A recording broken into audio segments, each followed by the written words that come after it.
जय हिंद, वंदे मातरम। दोस्तों, तवस्तली में आपका स्वागत है। शिक्षा संबंधित जुड़ी जानकारी के लिए आप हमारे चैनल से जुड़ सकते हैं। आइए देखते हैं शिक्षा संबंधित क्या न्यूज है। असिस्टेंट प्रोफेसर के पदों पर नई भर्ती की प्रक्रिया अब शुरू होगी। उच्च शिक्षा निदेशालय ने क्षेत्रीय उच्च शिक्षा अधिकारी से मांगा रिक्त पदों का ब्यौरा। प्रयागराज से न्यूज है।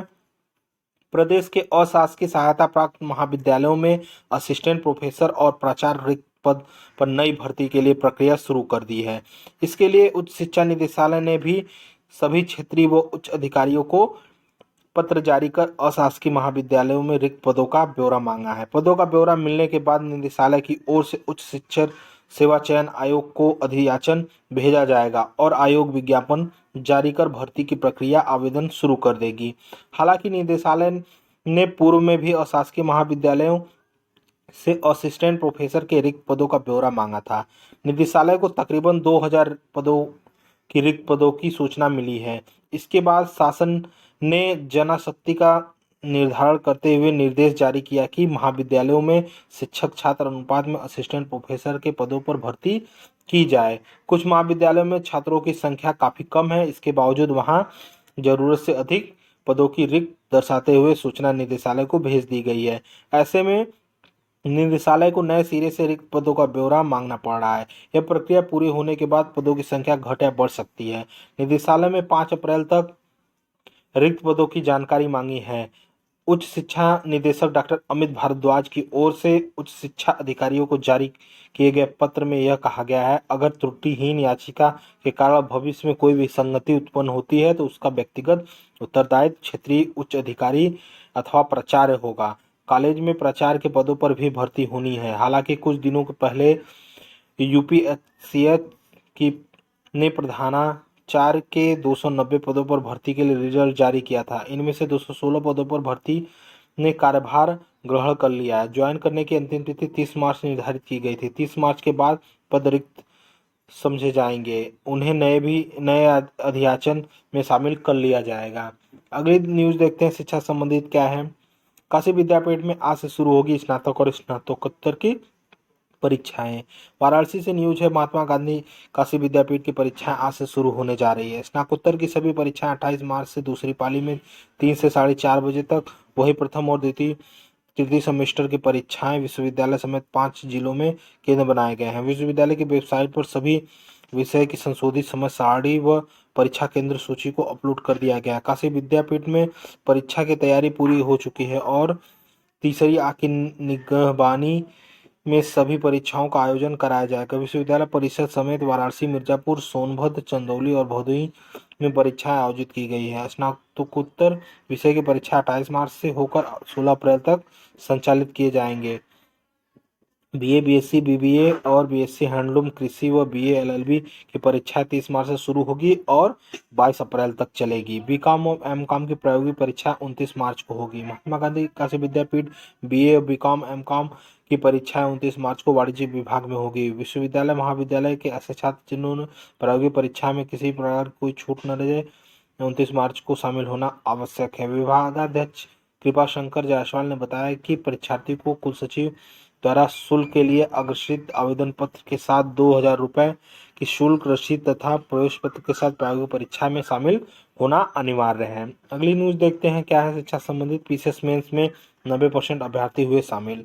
4 माह में अंतिम चयन परिणाम जारी करने की तैयारी। इंटरव्यू के लिए 3 गुना अभ्यर्थी होंगे सफल।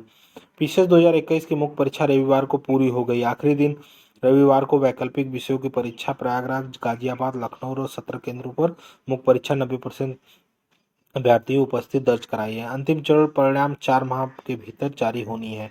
पीसीएस 2021 की मुख्य परीक्षा 23 मार्च से शुरू होगी। पहले दिन हिंदी निबंध का पेपर था। इसके बाद सामान्य अध्ययन के 4 प्रश्न पत्र, ऐच्छिक विषय के 2 प्रश्न पत्र आयोजित की गई थी।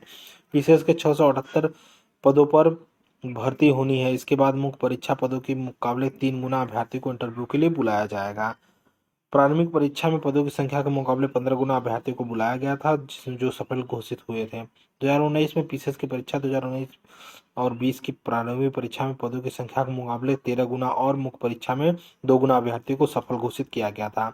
अभ्यर्थी की मांग पर आयोग ने प्रारंभिक और मुख्य परीक्षा में सफल और मानक के बदलाव किया था, जिससे पिछले 2 परीक्षाओं के मुकाबले पिछले 2021 में मुख्य परीक्षा में शामिल होने वाले अभ्यर्थियों की संख्या बढ़ाई गई थी। ऐसे में कापिया की संख्या भी बढ़ी गई थी, जो मूल्यांकन से 2 से ढाई माह का वक्त लगेगा। इसके बाद मुख्य परीक्षा का रिजल्ट जारी किया जाएगा। आयोग के सूत्रों का कहना है कि पिछले 2 परीक्षाओं के मुकाबले इस बार इंटरव्यू के लिए अधिक संख्या में अभ्यर्थी बुलाए जाएंगे। अगली न्यूज देखते हैं क्या है शिक्षा से संबंधित।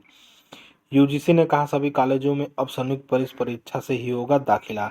सीईटी के आधार पर स्नातक में प्रवेश पत्र सभी कुलपतियों, निदेशकों और प्राचार्यों को लिखा पत्र।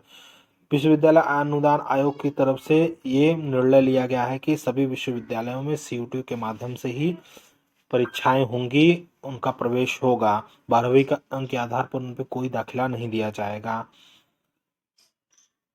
अगली न्यूज है अटल आवासीय विद्यालय में सृजित होंगे 1026 पद, भर्तियां नवोदय समिति करेगी। लखनऊ से न्यूज है प्रदेश के मंडल स्तर पर संचालित होने वाली अटल आवासीय विद्यालय में मानक संचालन प्रक्रिया पर सहमत बनाई गई है। इन विद्यालयों में शिक्षक और शिक्षेतर कर्मियों के 1026 पद सृजित किए गए हैं। इनमें 288 पद प्रवक्ता पीजीटी और 286 पद सहायक अध्यापक टीजीटी के शामिल है। इन विद्यालयों को केंद्र सरकार के नवोदय विद्यालय के तर्ज पर संचालन करने की योजना है। ऐसे में इन विद्यालयों में शिक्षा की गुणवत्ता के लिए सभी भर्तियां नवोदय समिति के द्वारा कराई जाएगी। सरकार ने प्रत्येक मंडल में एक अटल आवासीय विद्यालय स्थापित करने का ऐलान किया है। इसमें पंजीकृत निर्माण श्रमिकों के बच्चे व अनाथ बच्चे पढ़ेंगे। प्रत्येक विद्यालय की क्षमता 1000 विद्यार्थियों की होगी। इन विद्यालयों में के निर्माण तेजी से चल रहा है, अगस्त सितंबर तक बनकर तैयार हो जाएगा।